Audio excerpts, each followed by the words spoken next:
Is your garden vacation ready? We're going to outline a garden survival plan so that your garden doesn't drift out to sea when you go to the beach.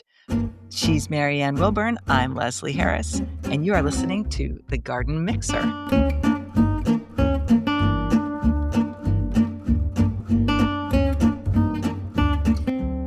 I'd like to give that an A+ for delivery, but I can't. So there you go. Hey, I did okay. Not 47 takes. No, not 47 takes. The enthusiasm's just not there, Leslie. I definitely wouldn't cast you. But go on. Don't you want to know how it is that you let go of this beautiful thing that you've created and, you become that helicopter parent for your tomatoes and you're like, I can't go to the beach. How will they survive without me? My little darlings. And you got to figure it out because you are more important than your garden. We've decided You after are. many, many years of having very important gardens, you have to figure it out. And we're going to tell you how. First of all, it's kind of be just like that Bikini-Ready garden episode of what was that, a month or two ago?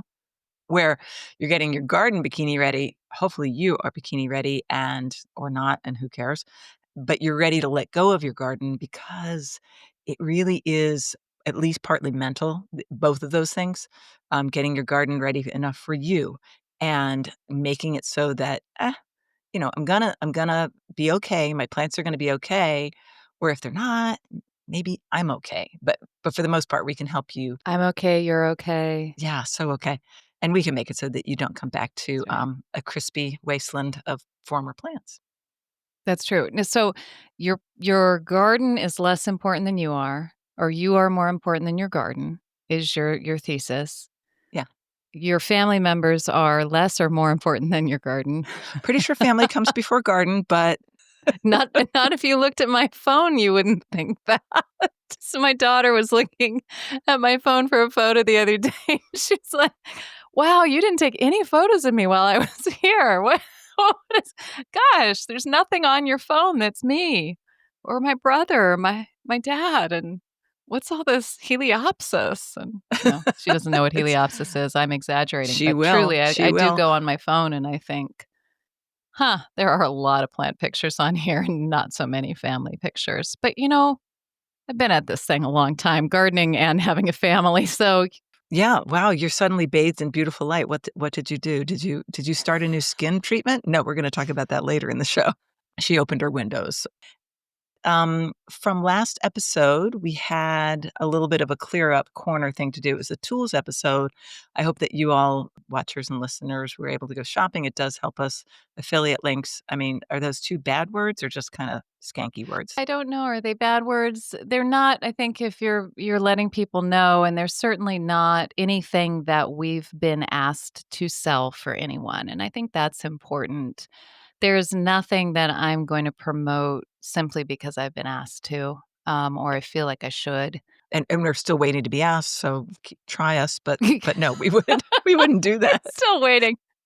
Somebody ask us, please. You will find in Marianne's wonderful notes on Substack that there are tons of links to things that are not Amazon, not affiliate, but we just wanted you to know where to get them because we truly believe they're great products. Yeah, and it's very quick way of being able to link to those tools. But we also have links that are not affiliates, especially like to companies like Milwaukee for, the shears, the long reach pruners, a few other things. And they do ship across the ocean, surprisingly good rates, especially if you have a big order together, and they're really good tools. So there are things that are not affiliate links as well. If you have an issue with Jeff Bezos and his $18 billion wedding, then and you just don't want to give him one I don't more mind giving money dollar. to Leslie and Marianne, but Jeff Bezos doesn't seem to need my He dollar. just doesn't seem to need anything unless he made extra gelato on the street. Yeah, I don't know. yeah. Oh, yes. From that, I just wanted to clarify a couple of those tool names that if you have not gone to the show notes to see them and you were going, gosh, what kind of shovel is she talking about? And we weren't quite sure. The long-handled shovel with the tiny little head, which is a floral shovel, and A.M. Leonard sells them. And that, again, that's in the show notes, but I was just sort of describing the shovel and how cool it was. And I'd borrowed one and then had immediately bought out the local hardware store of them. So that's a floral shovel is the official name of that. And Yes. the other one was I keep saying perennial spade. And this is a DeWitt perennial spade, but it's not actually. It's a DeWitt perennial planter. It has a sort of a heart-shaped spade head, and it's not your perennial spade, which actually looks like a really good tool that I want too. but but I stepped back and I did not buy it because you know what I did buy is this. You Do you bought my see? I did. okatsunes. I do listen to when you say things, and I take your advice sometimes. And have you used them? And I still love my ARS, but I gotta say the spring action on this is easy, and these 180s really fit my hand very, very well. So this would be 180s or from 101? I 101 think or this the is 180s. Do huh, you have a 101? 101. By the way, this, uncertainty that we're having now, Marianne. It's gonna clear up next time.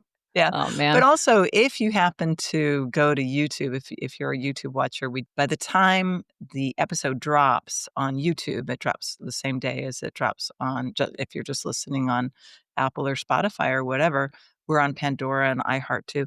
Anyway, if you watch instead of listen or in addition to listen, I can't believe that. Are you a glutton for punishment? I will have cleared up things when I'm editing. So that little saw that we couldn't even remember the word silky. I was saying sleeky and slinky and all these things. It is a silky saw, and that's a brand. And the type it is a not power boy. There's no power behind it except for your own little arm. It's a pocket boy, and it fits right in your pocket. And we both have it, love it, just didn't know the name of it. That's how genuine we are. That's right. It's the only boy I'll ever have in my pocket. It's a Because Michael's certainly not that boy. We're done with clear up. We're going to take you to the beach. You're going to the beach. We're going to help you with your garden. What do you have first for a good tip on how to leave your garden behind without feeling like all your hard work is going to go up in smoke? Oh, God. That's right. And this is something that when you're putting so much energy into a garden during the growing season, and you're so aware of how even leaving it for a couple days, you've got weeds that are going to seed that could cause more problems later. You could have a windstorm, you haven't finished your staking, all of that type of thing. And so you do, as Leslie said early on, start this sort of, well, do I go to the beach or do I have beans? Which is it going to be? And I actually, many years ago, when I was first writing as a columnist, I wrote an article called Beans or Beach. Because you're really trapped in that I'm creating something, but it is vital that we get away from it. And there's a lot of different reasons for that. If you are staring at it day after day after day and it's getting hotter and hotter and you're not having any other fun, you're not a balanced person. You're going to turn into somebody like me. Who would you rather be, Leslie or Marianne? Yeah, Mm, mm. exactly. I would choose Team Leslie on that one. In the poll, we'll check it on on the show notes. There are there's so many wonderful things that you're going to see that you don't know that you're going to see yet. If you're going on a garden tour, like if you're coming with me, you're going to see some amazing gardens that are going to give you ideas. But even when you're just hanging out with your family and your mind is cleared of your garden a little bit and you see some pretty gardens and you have an idea to bring home, and that's all so important. That's part of the thinking process that we can't have if we're just always staring at our gardens trying to fix them. So that was just my before I get into like how we going to leave them. I just want to say why we needed to leave them. I felt like that needed to be said. Yeah, and that's part of the how too, because you just got to be strong enough to figure out what's important. And people are generally more important than plants. The veg part is not something that I can speak to, but I do know that you got to harvest those beans or they don't keep coming. So, talk a little bit more about veg. Yeah. So when it comes to your vegetables, the best scenario is that you do have a friend who's coming over or a neighbor. And in exchange for harvesting your vegetables, maybe they're watering them or keeping them under care. And that's one of the easiest things you can do because if somebody doesn't have a garden, they actually really like those fresh vegetables and they're Oh, actually, yeah. yeah, they're in need of them. So picking the tomatoes, picking the beans and the peas, particularly because they're just not going to produce new flowers if these old ones are going to seed. So before I leave, like almost in the morning, if I'm leaving and it's bean season or pea season of the time that I'm leaving, I pick every single pod, even if it's tiny, I pick it. So that gives me about a week. I've got a week Yeah, without mature pods on there. And then you can see if somebody else will come or whoever's looking after the garden for you, or if they're not, you got about a week. for beginner gardeners, you might not understand why you have to pick them. It's because they will stop producing if they're not picked because they just think they're, oh, my job is done here. I've created seeds. I've procreated myself. They won't produce Yeah, it's sort anymore. of like us. Why do we even bother now? I mean, we've had our kids. Once they've gone to seed, it's a done. It's hard to coax them back, if at all. Not just gone to seed, but like really gone to seed. Then they start to dry up and all of that. So if you can do that, that's terrific. Same with zucchini. Pick every single thing, and squash, every single thing you can. Not the winter squash. Would you even go so far as to deadhead the flowers and just say, hey, we'll have flowers at the end of the week? I have actually done that. That's Hmm? absolutely, because a lot of people eat the flowers anyway. You want to do a little bit of tempura before you leave. Getting ready to go, and I'll just throw together some tempura. No, yes, take the flowers off, and then you can't have any babies. It's not an issue for me right now because squash borer and excessive heat has taken out my summer squash, and I have to replant. But that's okay because I normally plant seeds after the 4th of July anyway, Oh, because the squash borer, is it a wasp or is it a moth? I feel like it's sort of waspy it's moth, a flying a mothy insect. wasp. Yeah, I think it's a wasp. It stops laying eggs. Not like, "Oh, hey, it's July 4th, I gotta stop." It doesn't do that, but it's probably end of June, and by July 4th, you're pretty safe if you wanna put them in. Now, of course, if you have squash bugs, they're gonna move in. Great. There ain't no Who's next? there's no clocking out for those.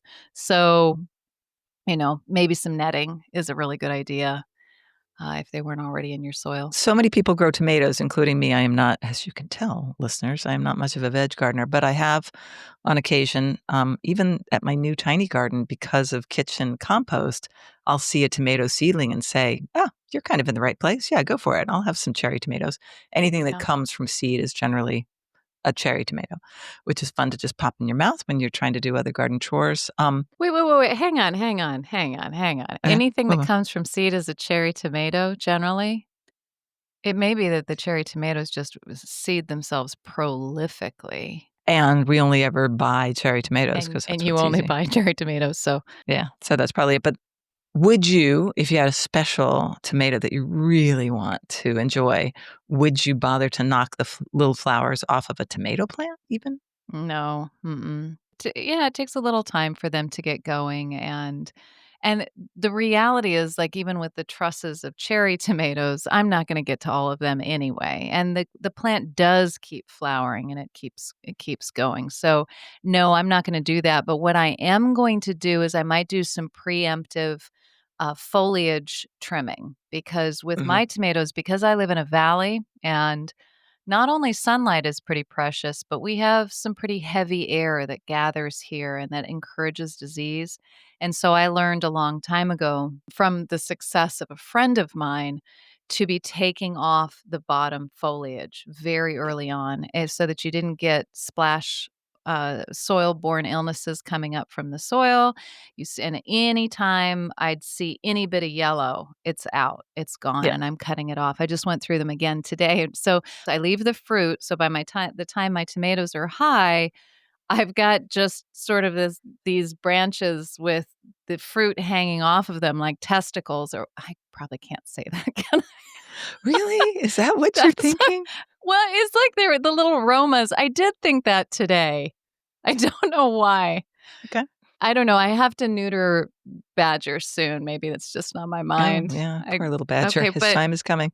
It's like a tomato tree, and you've limbed it up, and I used to when I grew a lot of them, and I wanted the sunlight to hit the fruit to warm it because there's nothing better than popping a warm tomato in your mouth. I would thin the foliage that wasn't serving me. And of course, there's that whole thing of the armpit hair of the tomato plant, that thing. Okay, nobody's going to look at their tomatoes the same way when we're done with this.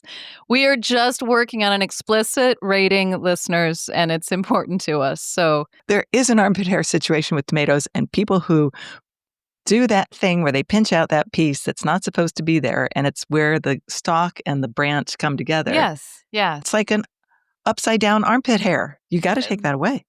I get that. Actually, that is the only memory that I have of my paternal grandfather, who was from England. And so he could only visit us a couple times because this was back in the 70s and people didn't get all about. And the only memory that I have of him, oh, no, that's not true. I do have an ice cream memory, but is him showing me in the garden in Iowa how to pinch out those little, what did you call them? Armpit hairs? I don't think Upside he down said that. armpit hairs. That's what they are. Highly technical botanical term. Yes. And that's what every time I do it, I think of him. Isn't that weird? That's. I mean, we're talking, I couldn't have been 3 or 4 years old at the most. That's I mean, so I was neat. young. And that's a particular feeling, a particular smell of the foliage of the tomato that's really There must great. be a lot in that. Yeah. Yeah. There must be a lot in that. But my parents had a half-acre garden, kept my dad sane there. And so, yeah, it's pretty cool. So, yes, I do pinch those out. Good. And they end up making the tomato very awkward as well. If you let them it's go, just too big. It's just too leggy, too army, too many testicles. All the Anyway, things. All right. So anything more about veg that somebody could cover that you would know and I wouldn't? I would probably clean up my greens. I would do I would take the largest leaves off of them, whether they need to come off or not, and just allow them to be putting energy into those middle greens and give them to somebody. That's the easiest way to do it is, hey, have these. I did it with my lettuces. I knew my lettuces were going to bolt while I was gone. There was no way they wouldn't. So I gave all my lettuces away, lost, or give them to the chickens or whatever. Yeah. So I think that's about it for vegetables. If you can do a quick weed of your worst weeds that are going to go to seed, like carpet spurge for me is a big one, really close to the ground, lots of little flowers. What else? Mulberry weed. So many seeds.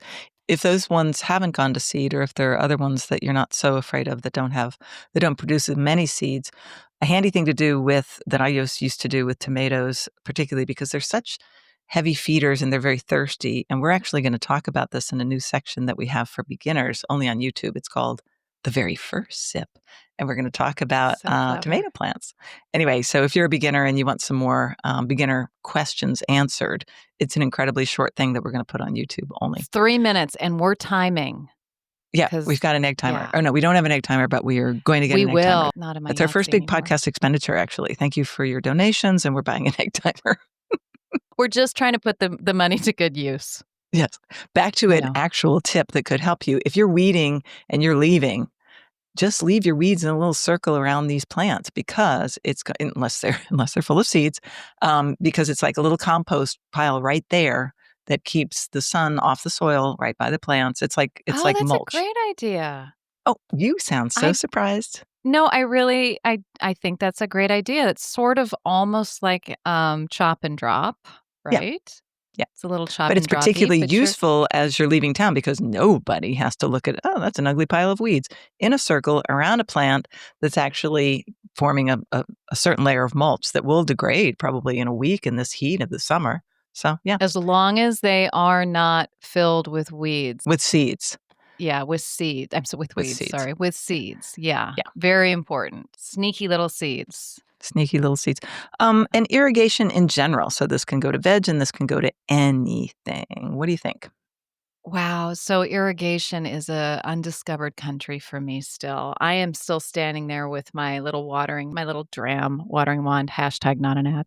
No, I mean, water is so just amazing to me at this point that the idea of even stepping it ratcheting it up to drip irrigation, I think, my gosh, I won't even be able to handle it if I did that. That's right. Marianne has recently come along from Little House on the Prairie where she's not carrying buckets with a yoke, over her shoulders, a la Laura Ingalls Wilder. I was. I know. I was. Not with a yoke, though. Pulling them up from the creek, 2 buckets. I know. Wait, I have to drink this. Is this the biggest margarita in the world? Look at this. Oh my gosh, that's like Saturday Night Live, big dumb cup. You've got yourself a Oh, but it only has a tiny bit of tequila in it. Anyway, you So, were yeah, what are saying. you drinking? Did we even say cheers or No, any of no, we that? Or didn't say cheers. we just Cheers to popped the to the biggest thing? margarita in the world. And I look forward to our conversation at the end of that margarita. Stay tuned. Whereas I will be very sophisticated with my Irish whiskey. But no, Oh, my wow. drink is Is this, is and a it's very finger of that's so adult. is a finger of whiskey, and it's a very specific one. This is, my Writer's Tears Irish whiskey. Was given this by a friend, and it stays in my office. And surprisingly, I mean, I've had it actually for, like, a few years, so it's not a bad thing that it's almost gone. Every once in a while, it's just sorta like, after rejection or after someone I had to answer on Instagram or Garden Rant, and then I just go, "You know what? I'm just gonna I'm have a sipping little this sip stuff. of that." Writer's tears. So if you have an irrigation system, you're all set, and we're not talking to you. No, I'm just kidding. Yeah, I don't Congratulations. like you. I I don't think that you're working hard enough, and You don't have a yoke, go get your yoke, put it on your shoulder, and pour your that's buckets. right. No, I never had one either because I was always afraid of putting a shovel through it. And in my big garden, I certainly don't have one in my little garden. I never wanted one. I had trouble when my clients had one because I'm like, oh, I do not have the freedom to understand how to place my shovel if I want to divide or dig or whatever. I find them not my cup of tea, but they're wonderful if you're going on vacation. If you have an irrigation system, we are very happy for you. No, I'm not. I'm just being honest. I'm not happy for you. Okay. I'm Okay, bitter. fine.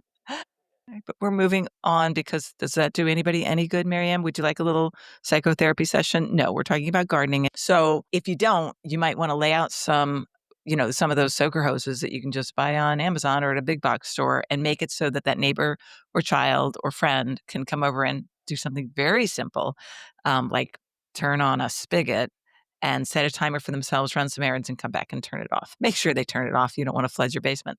But there are some other tricks in terms of really nice container plantings that you have. Have you ever turned over a bottle of wine upside down? Yeah, I have those little nannies. They're called plant nannies, and they make generic ones as well as the regular plant nannies. I think the generic ones that you buy aren't quite as strong of terracotta. That's been my experience.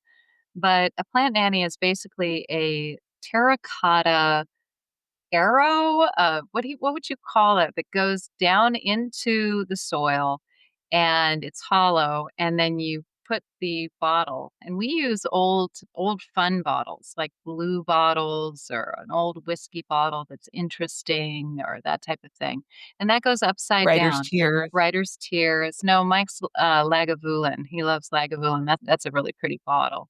And my Hendrix, gin bottles, I've used those too, and That's a good you bottle. turn it Yeah. over and it very slowly gives moisture to that pot, and if you've got a large whiskey, a lot of whiskey in this episode, you get like a large whiskey barrel, half barrel, and you put those in there, you're not gonna just want 1, you're gonna wanna use 3 or so, because that's just not enough water for those plants. And I have taken them out at the end of the season, and all of the plant roots are sort of around those plant nannies. Oh, that's so cool.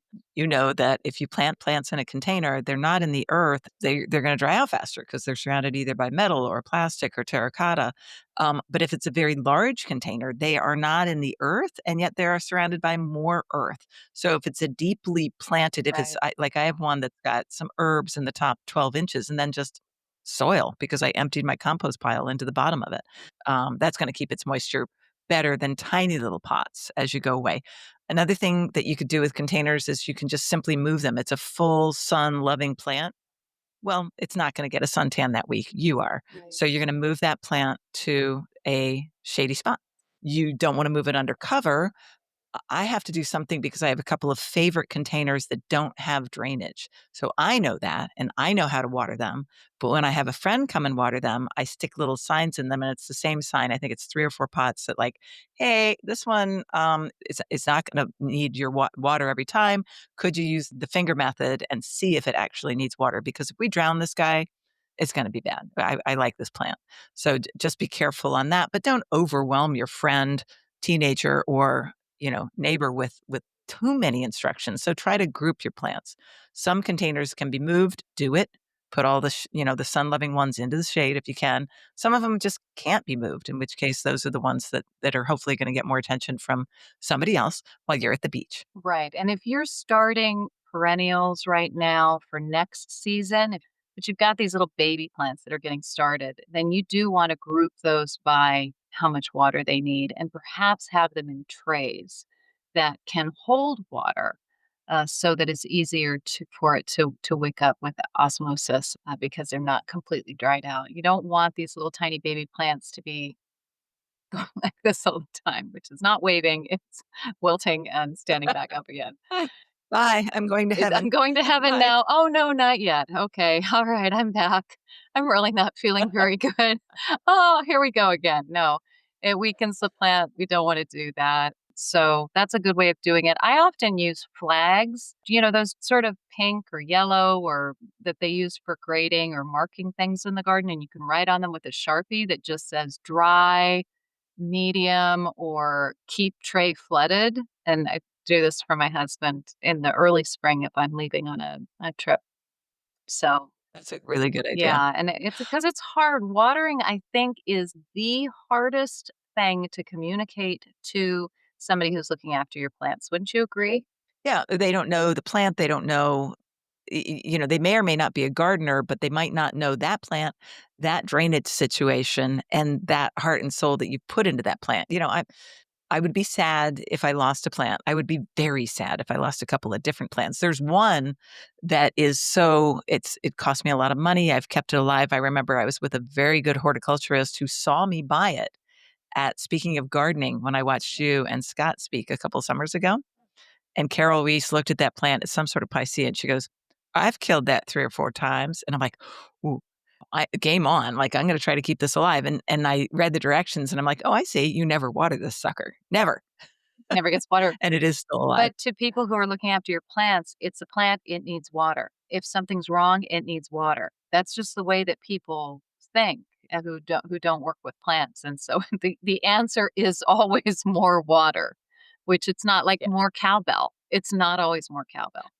It's so help yourself out with that. If you've got plants that need to stay on the dry side, make sure they're not sitting in trays outside so that when it rains, they sit in their own filth. Well, that water does get a little dodgy, I have to say. Yeah, mosquitoes are born immediately. It's great. It's There's great. a lot of mosquito going on and all of that. And I had a friend look after our garden when we went down for David's graduation and in Florida. And he did a great job. He really did. But I did take a picture of this one little tub that I had some little peat pots in, which I hate. I hate peat pots so much. Ooh, we'll have to talk about that at some point. And so it's all right. They're gone. I've composted them. I'm not playing this game anymore. But they were in this to try and keep them. Listeners, do you wanna know? Do you wanna know why there was such a visceral reaction to peat pots? I think we'll have to hold that as a We will. future topic for one more sip. I think Anyway, proceed. actually that'd be a good one. So they were in a tub so that they wouldn't dry out. And when I got back, they were floating in the tub. So he did a terrific job with everything else. So I couldn't fault him. But again, it's not always more cowbell. I know exactly what you're talking about, that, Saturday Night Live skit And we with will put it in the show Sa notes. I will link to it. yeah, Christopher Walken, Will Ferrell. that's it. That's it. All right, moving on to things that you've planted recently, that's another good thing to flag. I mean, hopefully, the basic tool that you're gonna use is the weather forecast, and you'll know how much help you need. It's different every week. Have we gone without rain recently, and are we gonna have a whole other week without it, and is it gonna be 97 degrees? You need help. But if we're going to have nightly thunderstorm chances and your soil is saturated anyway, you can relax and really enjoy your beach time. So it just depends. That is a great tool, the weather forecast. You have to realize that your spouse or whoever you live with is in no way gonna understand the amount of preparation that you have to do to successfully leave. And it is a lot of preparation, but if they're, like, getting on you because that doesn't matter and it's not important, just be like, "Hey, I'm leaving, okay? I am actually leaving, so be happy for that and just let me get on with this," because you really do have to think about all of these things, so that when you come back, bottom line, you haven't lost a lot of plants. And things that you've just put in the ground, maybe it would have been a better idea to wait to put them in the ground, meaning just put them in the ground like this week, 2 weeks ago, whatever. It might have been looking forward, like, well, you know what? I'm going to be on vacation for 2 weeks. Real good chance it might not rain and these are going to die. So wouldn't it be better to keep them in the pot in a sort of clearinghouse area where the person who is watering or whoever I have doing that can take care of them. And they're standing there with the hose, and they're not gonna be missed like, "Oh, yeah, she said something about that hydrangea out in the forgot all about that, and it's Thursday, and she's coming back in 2 days. Oh my, that looks crispy." Yeah, just keep it in the pot, which sounds counterintuitive because it doesn't have as much access to groundwater in the pot, and yet if somebody's aiming a hose at it, you're gonna have better luck, right? Yeah, exactly. I just did this with some turmeric. It's sort of in a different way in that I was really trying to build some heat with these turmeric. They were the last things in my greenhouse, along with some caladium, which really need heat to get going. And they easily, under my care, could have stayed in that very hot greenhouse for 2 more weeks with everything ventilated and me keeping an eye on them and making sure they're not getting too wet, too hot. But with my friend looking after them, that was not gonna work. He just didn't have that level of nuance to his thinking there. So I took them out of the greenhouse. They went into a tray so that I could make sure that they were kept somewhat moist. And then I just said, you know, I'm gonna lose that heat building time in the greenhouse, but they're gonna be okay. They'll be fine. But I had to be looking forward in that. And that's just like what next 6 plants among hundreds. So yeah, it is a lot. Maybe I should never go away. Never mind. Let's not do this episode. No, we have to get away, we have I to get know, I away. know. And actually, here's a little story about that, listeners. Yes, you do need to get away, and your garden is going to be fine. It's also that you could kill yourself out there working on your garden, making it just perfect. And then Mother Nature's going to come along and do something. And then you realize, wow, I sacrificed not going to see my family, not being with my family, not having a fun time. And I still had this happen. And that happened to me 3 years ago, 4 years ago during a flood. And my sister and her kids were out here. I was in the midst of the tropical migration and everything was going out in the garden. I was also with some very serious back issues. My back was spasming so much that it would take me down to my knees while we would be having dinner. And I had to sort of politely go, I'm just going to sit on the floor now. "Would you pass me my drink?" Yeah, here, just hold this. And I'm just going to be on my knees down here. And I'm doing this because I need to get these plants in before we all leave to go down to Tennessee.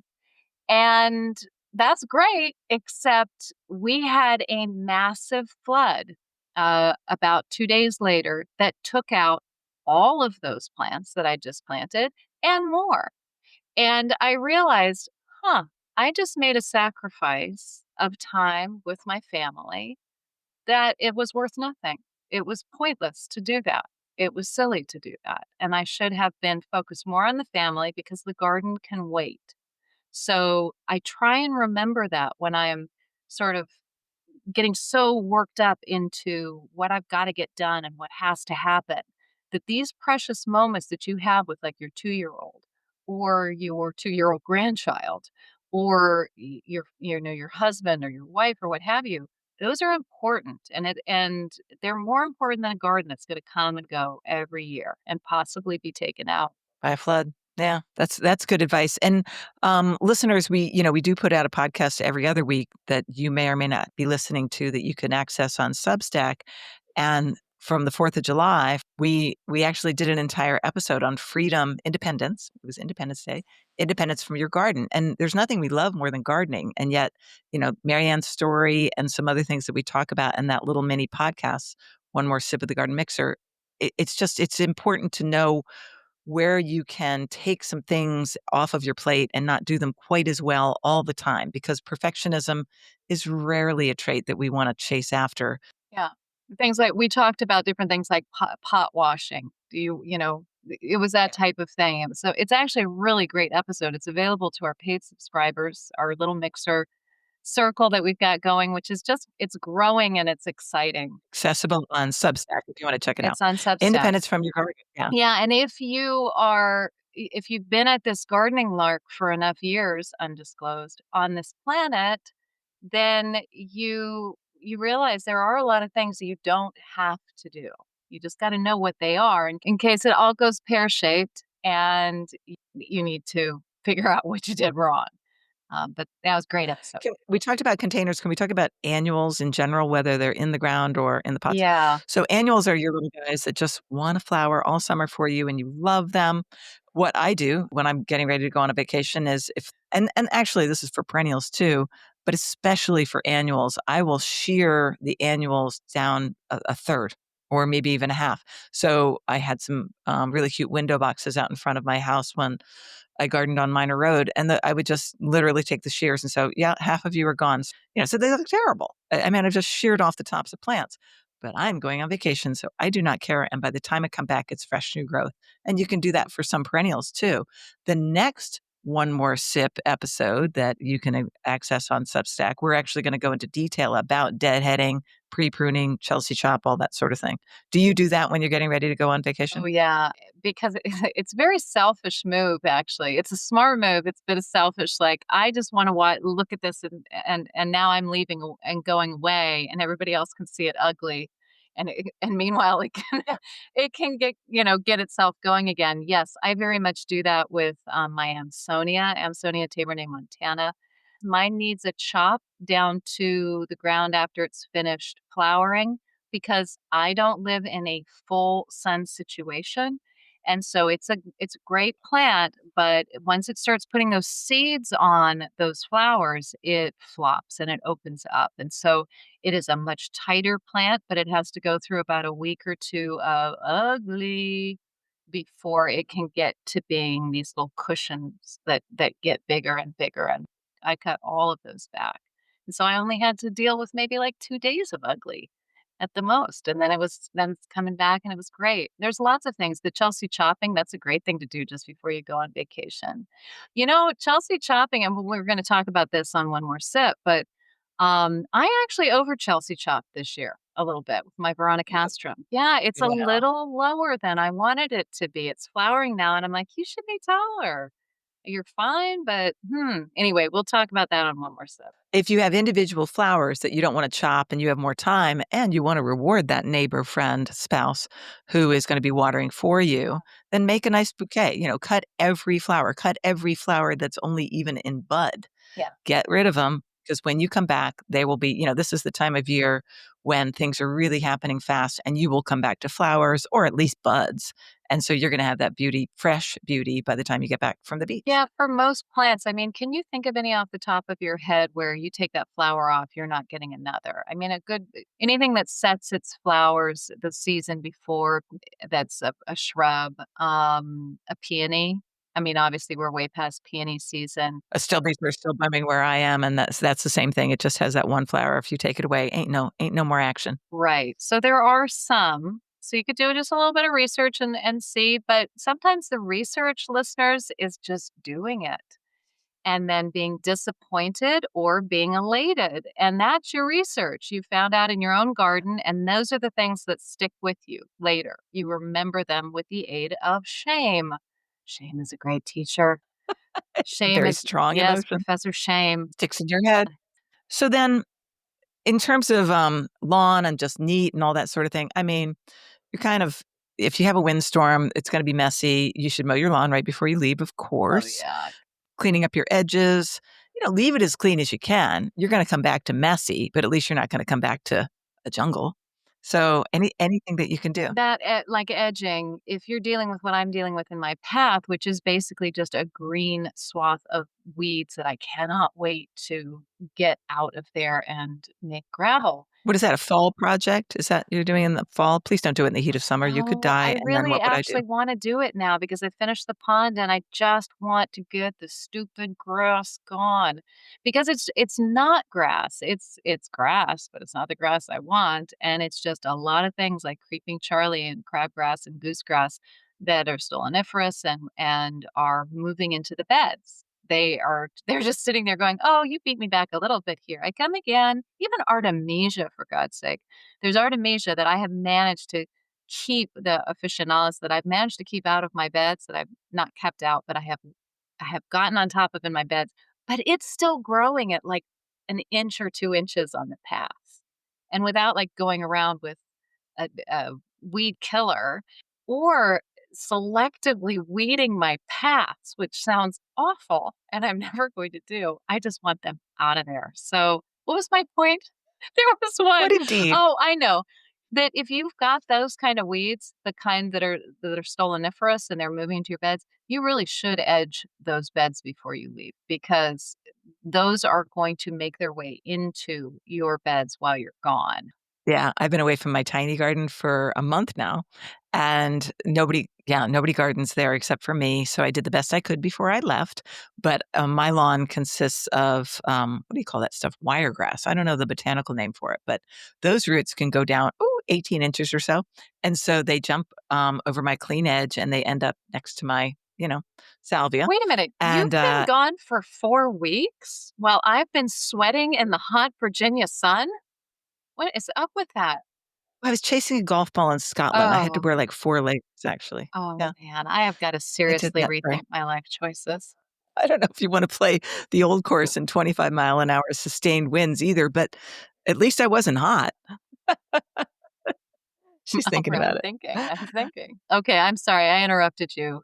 Oh, no, just that I'm so excited to get my soil knife, which you hate, out and just go stabbing at my wire, what do you call that? Is it wiregrass that people call it, that Bermuda horrible thing? grass? Is that what you're talking about? I don't know. I'll take a picture so we can put it on Okay. various We should places do a where you one can more see it. sip on weeds. I think definitely weed ID. We could do a full episode on that. We could. Boring, though, kinda boring. It is a little. So, I mean, I think we've given people the mental power to not helicopter over their plants and get the hell away on vacation. Any other practical tips on what to do before you leave? You know what? That evening before you leave, make sure you go outside and enjoy your garden. And I really mean that. Don't look very hard. Make sure it's dust so you don't have to look Well, very hard at those things that you said have yeah, don't back. look at the things that you've literally scalped. Put your seat in a place where you just are there to enjoy the fact that you've tidied it up and the sun is going down and you're just about to go on vacation. But truly, if we get nothing through to you on this episode, it is do go on holiday, go on vacation, take that time. And if you're going on a garden tour, go. Don't be like, "Oh, I can't leave my garden in May, I can't leave my garden in September," whatever it is, just go. You're going to come back with so many ideas, and your brain is gonna be on fire, you're gonna be so excited to get back, then you're gonna come home, and you're gonna be like, "Oh my gosh, I forgot my reality." You're gonna fix it really quick, and then you're gonna get started, so it is so worth it to the inspiration part of us, which is so important to gardening. It keeps us going. Weather gets tough and life gets tough.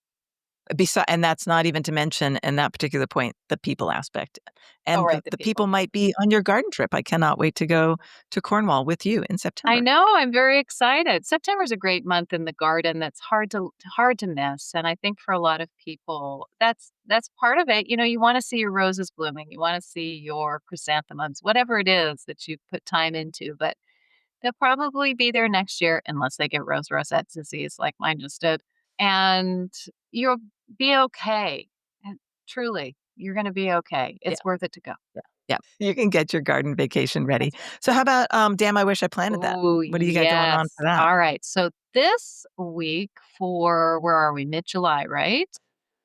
We are yeah. I am going to choose what they call the spider flower, Cleome hasselleriana.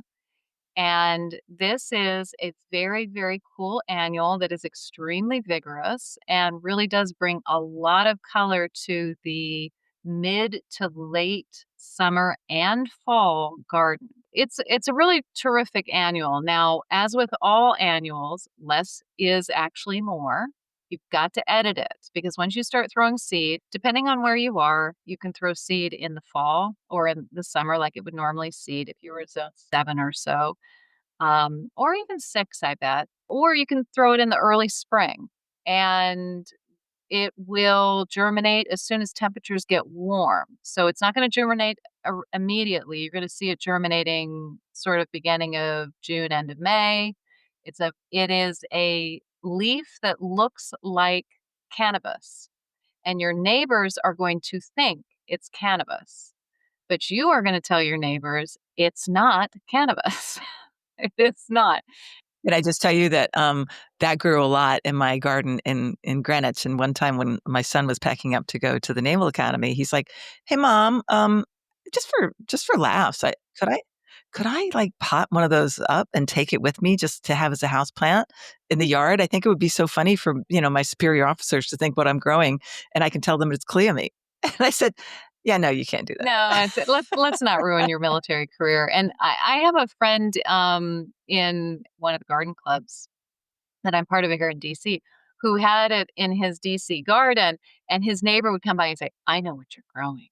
I don't think I don't know what you're growing."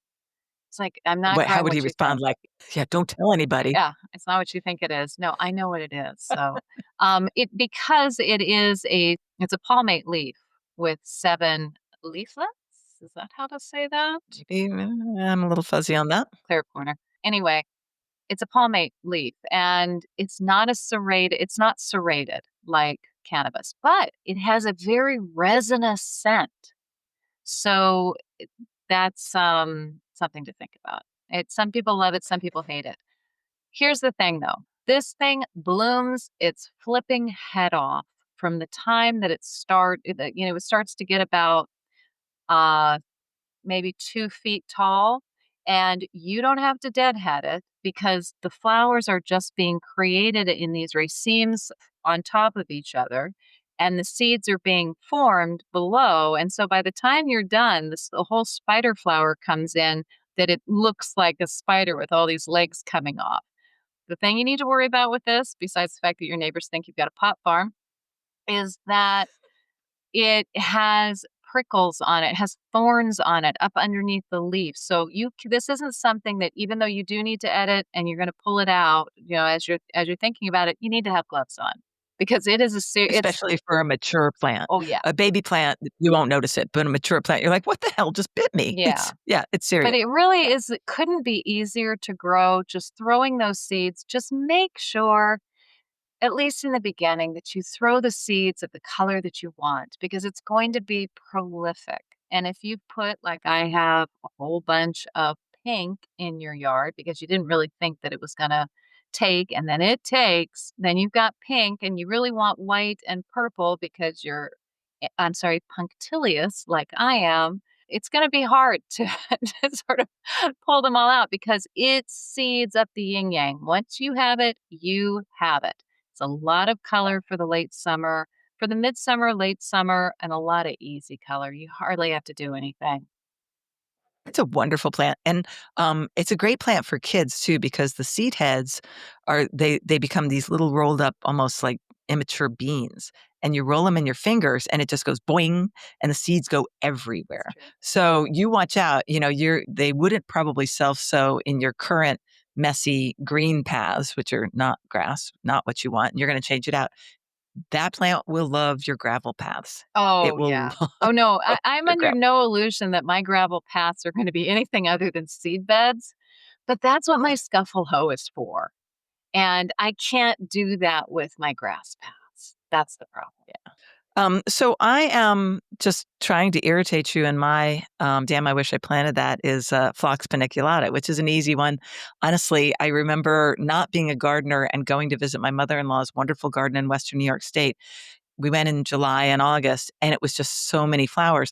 And my sister-in-law, 10 years older, hi Mary, She's a fabulous gardener, and at one point, she loved my mother-in-law so much, and she was never catty, but she said at one stage, "Well, it's mostly phlox," and I'm like, "Oh, oh, okay, I don't even know what a Oh, phlox is," it's but mostly flocks. and it was because phlox does sell so.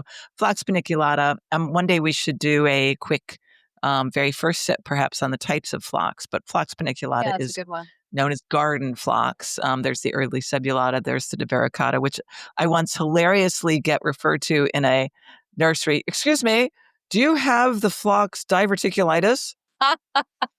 Anyway, paniculata means a panicle flower. It's a fabulous plant, and the one that I want to talk about will especially irritate you because Why? it's pink and pink. So phlox comes in white, comes in pink, comes in things appropriating lavender. You wouldn't say it's purple per se, but certainly lavender. It can get a rose kind of color that Magenta. magenta. Yes, it can do that. It can get it to a rose kind of color that kind of approaches red, but not really. There's a lot of pink going on here. And so this one is called Bright Eyes, and it's an old cultivar. It's not one of the new ones. By the way, have you grown the new ones like the what are they called? I made a note of it. Ridiculously early? No, it's Oh, a mi fantastically something? fashionably early. Fashionably early. N That's a cool plant. no, I haven't done that I one. have, and I recommend. They are not woody on the bottom. They're they go fleshy on the all the way to the bottom. Phlox paniculata, which is, oh, by the way, a native plant to most of the eastern half of the United States, north to south. It's prolific. Has a woody bottom to it. Well, don't we all at this point? I honestly remember reading something back when it was fashionably early, when people, you'll eventually cut down old perennials if you want to, because that can look better and you can see what you're doing in spring, winter, fall sometimes.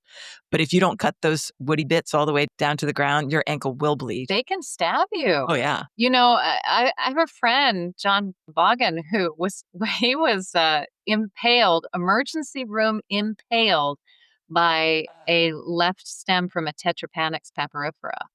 And I always think Wow. about that and bring them down to the very ground. So do be careful, listeners. Be bold, Yeah. but be smart. In general, Phlox paniculata is not so easy to grow, even though it's prolific. The reason that it's a problem is it can get root rot, but the Eelworm. problem that most gardeners run into is the mildew, the powdery mildew. I used to assiduously take away half of my stalks of a plant to get more air circulation to hopefully avoid that situation. I can tell you that it didn't really work for me, so I stopped doing that. The mildew on phlox is not particularly attractive. The Phlox paniculata cultivar that I want to talk about today, particularly called Bright Eyes, doesn't seem to get it. It's just the most well-behaved plant. It only maxes out at like 2.5 to 3 feet tall. It doesn't self-sow, sadly, or I mean, I suppose that's good. And it's just this neat clump that comes up all green, all bright-eyed, with light pink on the outside of the petal and dark pink in the That middle. is a lot of pink, Les. It's so much pink. I'm so sorry, Like Marianne. your shirt. Not. Anyway, so I recommend it highly. You can actually get it. I was like, can people get this? Because I think it's an old one. And yeah, you can get it at, oh gosh, what's that one up in Litchfield where they charge White Flower Oh, Farms? white flower farm. Fabulous nursery. Not inexpensive, but Well, I'll fabulous. tell you what, I would buy it. I would try it based on your amazing recommendation. But I right now have kapow pink in my garden. Okay. It is, for what it is, a fabulous plant. I dislike that strong color so much. It's a very strong pink, kapow pink. I mean, it's in the name. I was sent it as a trial plant, and it's one of those trial plants where I go, well, I'm really not thrilled with the color, but let's see how it does. And then it does really well. And you think, you're taking up the space you've got, and I'm impressed. I don't like your color, but hey, it's color. And this is where I am with this plant.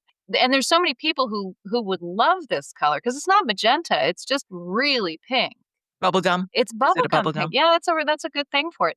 It's very mildew resistant. There's a Kapow series as well, and it's a very, very strong plant. The other thing that's great about it, because a lot of Phlox paniculata, it's not a vigorous at its crown in the early season. If you have like allium next to it or something that's gonna throw its leaves over the top of it, it's not gonna be like, "Yeah, I'm coming through," like oh gosh, Maria or something like that. It's sort of like, "Oh, okay, I'll just fade away." But this one actually seems to have a lot more vigor. I mean, it's really worthy of that name. I don't usually love these names, but it's really worthy of that Kapow. name. Yeah. Any other paniculadas that you love? Oh, yeah, well, the power couple that I always included in every garden design that I did, Power the couple. classic white is David and the classic pink is Gina, Yes. Yes. but And check and check. so that's a good one. And then I would say that going back to and I have to look for this adverb again, fashionably early series, I was very impressed with that when I grew it in my old garden and I brought some with me. It's like only okay in partial. And phlox does do a regular paniculata will do pretty well, flower decently well in partial shade. Fashionably early series for me, wanted the full on sun and then did quite well. What about the kapow? Oh, I'd say no more than about 7 hours, 6, 7 hours, which to me is just not full sun. I know that technically it is, but it really isn't when it comes to the things that really want sun. So it's at the very low end of full sun. And you know what? Jana, actually, or Gina, it's Jeana, listeners. That deserves a little bit more than just being tagged on to David because it's sort of a little different, isn't it? Is it? Yeah, it is. It's a tinier flower, and it is of all of the paniculatas that I have grown, it is the one that is most visited by pollinating insects. It's just Oh, nice. alive with them. It's so whereas David or Kapow pink or what have you have larger tubular flowers, this one's a smaller tubular flower. But again, it's one that really needs that full sun. And I do give that a Chelsea chop to try and stop myself from having to stake it too much. Yeah, sometimes frogs can get tall enough that you need to stake them. That's the bad news. Good news is that hummingbirds love They them. do. That's good news. I also have a grooming habit for Phlox paniculata, besides just deadheading it, just saying, okay, those flowers are done. We're done here. The gardening business that I work for here in Greenwich when I was still a high school Spanish teacher, and I was working for this woman on Saturdays and after school just to learn how do you run a gardening business. And she had some things that, of course, everybody knows things about gardening that you don't know. That's why we keep learning and listening. And she said, I'll show you a secret about Phlox paniculata, the deadheading. She said, you don't always have to deadhead. Take a careful look at the panicle of flowers and then just decide, do we have more coming here? Because sometimes more than one set of petals comes from the same bud set. And so some of them, No, you have to go back and say that again because I just like I went into the future there. You're saying that. I'm saying that she showed me a grooming technique on Phlox paniculata that just blew my mind. Instead of just snip, I'm taking this whole panicle of flowers away, have a look and see if the former flower has another one coming either nearby or maybe in the same place. Oh, right underneath? On Going that lateral? same panicle.